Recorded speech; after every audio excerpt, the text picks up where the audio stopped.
Hi, this is Ryan with Sound is the Way. We are going to be talking about the mind as a bonsai tree. We are, in effect, materialized thought forms. Let's break this down. In the beginning, there was the bang, the word. From that word expanded out all words, even the name, the bang, right? That's a sound. In the beginning, there was a sound. Only that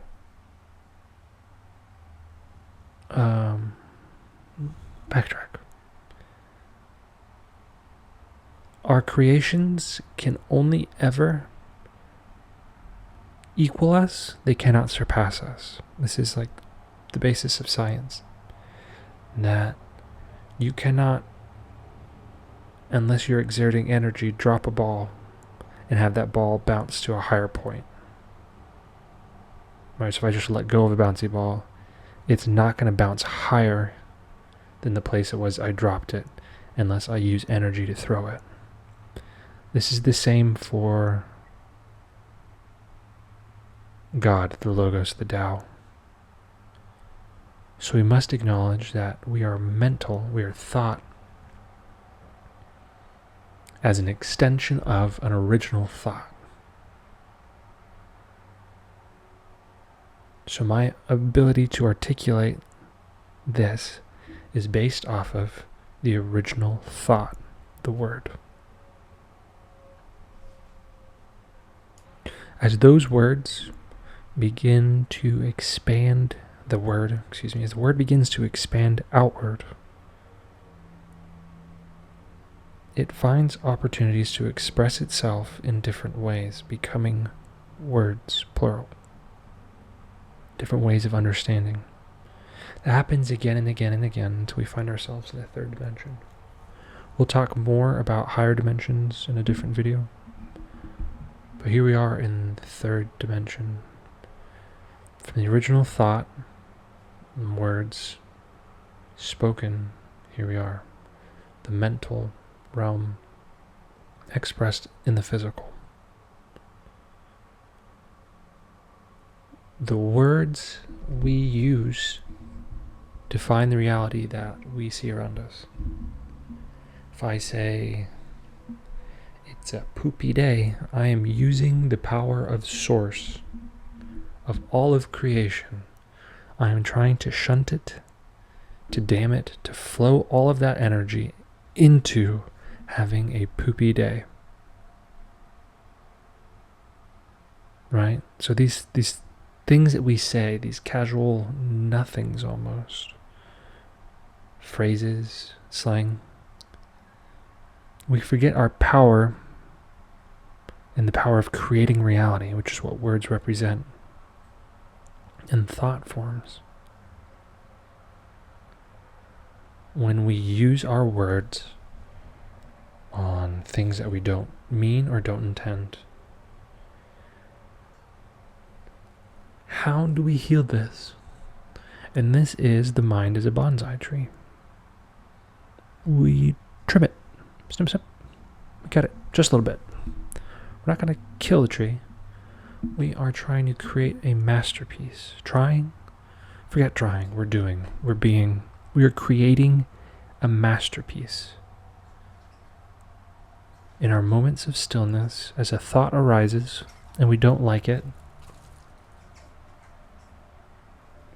we don't identify with it anymore. We don't resist it. We don't fight it. Don't push it away. Just see it. There you are. I see you. And then we let it fade away. This is trimming the bonsai tree of thought, of mental form. When you resist something, it will always come back in the same energy that it was sent out. Always, always, always, always, always, always, always. I could create a 10-minute clip and then loop it of me saying always, and then we could play that for always, probably. Upload that to YouTube. And that is how long that the things that you're pushing away will come back to you with the same energy and the same frequency that you send them out in. If you're feeling joyful as you send it away, if you're feeling angry, disturbed, darn you, and then boom, there it is. It's back at you a week later, and you get that darn you feeling from it. This is the power that is in us, to recognize these patterns and to trim them as we will. We have that choice as creator beings. What does that look like? Okay, so now we see you. The thought arises, I am fat. Maybe you are. Maybe you are. Maybe you have some excess meat going on in your life. But the part of you that is saying that is not the truest, highest self, the soul, which doesn't identify with the material realm in the same way our ego does, our sense of unique self, specialness.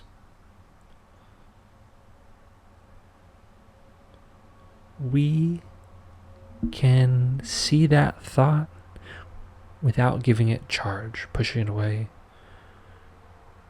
Let it come up. I see you. Snip, snip. Snip, snip, snip, snip. I see you. And every time that thought will arise, I am fat. I'm skinny. I eat too much. I don't eat enough. I'm too tall. I'm too short. I'm too wide. I'm too thin. We will see these and snip, snip, snip. Let them go. We just say thank you.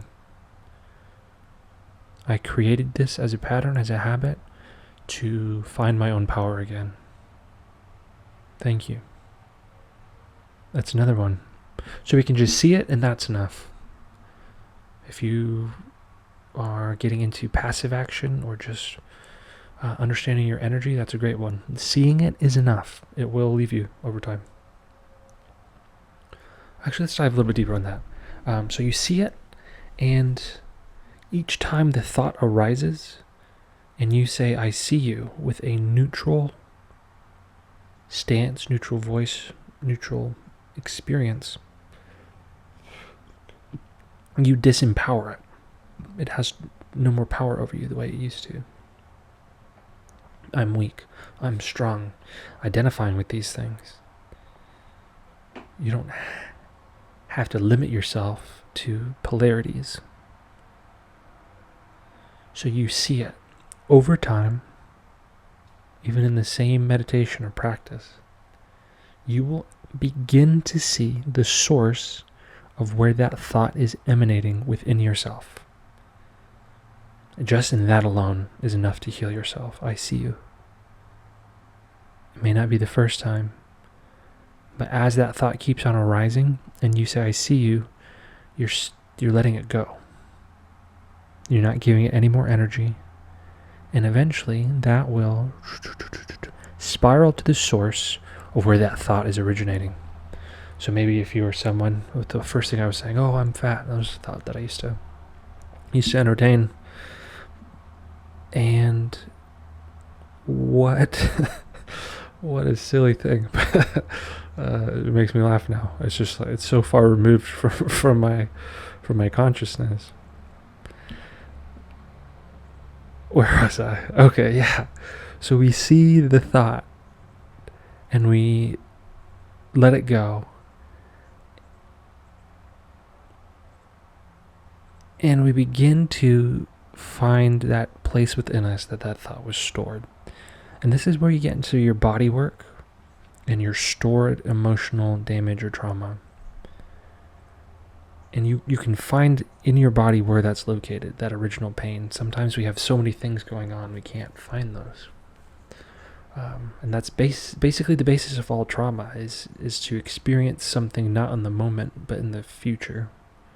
Because really you're feeling the past again and again and again, because something was so intense, so painful, that it could not all be experienced in that singular moment, as we did when we were kids, where we don't identify with those things. once you enter into that place of where you see the thought form emanating, you've already done all of the work. It no longer has power of you. Every time you've snipped a little bit of that bonsai tree, you've disempowered that thought form that used to control you. You should control your feelings, your emotions, the way you look at yourself, the way you look at other people, the way you treat yourself. You don't have to hold yourself to it anymore. You're there looking it in the eyes, and you go and you give it a big hug. Just let it go. And she's gone. There is one other way. I mean, there's an infinite amount of ways, but there is one other way that I do this practice, and that is a golden light bubble. So very similar to the I see you, but you don't have to use words. You are imagining as those thoughts arise, them being shrouded in golden light, and then being sent to the place that is most useful. Maybe that's the fiery pits of hell. Maybe it's somebody who needs to feel it, but imagine it going to be fuel for the people who need it most, who need to experience that thought form, that feeling, or maybe it's nobody at all. Maybe nobody deserves to ever think that thought again. Whatever it is, you are enshrouding it with golden light, a golden bubble, and letting it go away. We think from our our eager egos, that we are our thoughts. I am so smart, look at me, because we identify with the merits of having thoughts. If I'm intelligent, especially in this day and age, where intelligence is highly, highly rewarded, it always has been, but to identify with being highly intelligent is perhaps more unique to this time frame. A lot of our structures, our hierarchies are based off of perceived intelligence. Are you a member of Mensa? You know, I got a certificate that says I'm genius. It's like, great, but you're still an asshole. Like, you still have room to grow. Just because you're very smart doesn't mean there's room to grow. I don't know why that made me laugh so much. These thought forms, they aren't us. We are receivers for them, of the original word, an expression of that original word in physical form. And in this physical form, we're receiving more words. So if you can imagine, the type of form you have is the type of thoughts that you allow in. And a way to think about this is like tuning forks, or think of it like a guitar. If you hit a tuning fork, ding,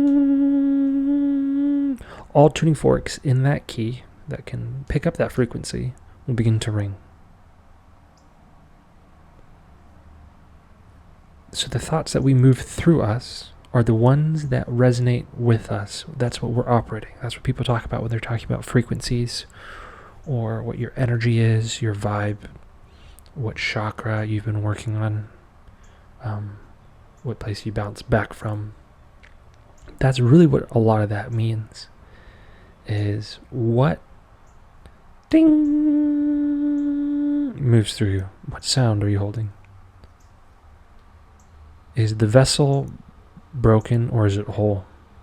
Even if it is broken, doesn't mean you can't hold a higher vibration. Most of the time, those higher vibrations will heal you. It's by identifying with those that heals you. So let's take this and think about it. Like, if you have somebody in your life that you're like, oh my goodness, that person's a real butt. Well, that thought, that word, is you. Like, in order to call somebody a butt, you have to access your memories, pull up a butt file. Okay, that was the time I was being a butt. And then call that person a butt. Right? So that the thing I'm resonating with, what I'm calling forth, is that person being a Buddhi. But in order to do that, my vessel had to blow it up first. So this is how we can damage ourselves, is when we are unaware of our own projections, our own thought forms, and place them at the feet of others when they are, in fact, something stored within us that we're holding on to. Let them go. Snip, snip. This is Ryan with Sound is the Way. Thank you for listening.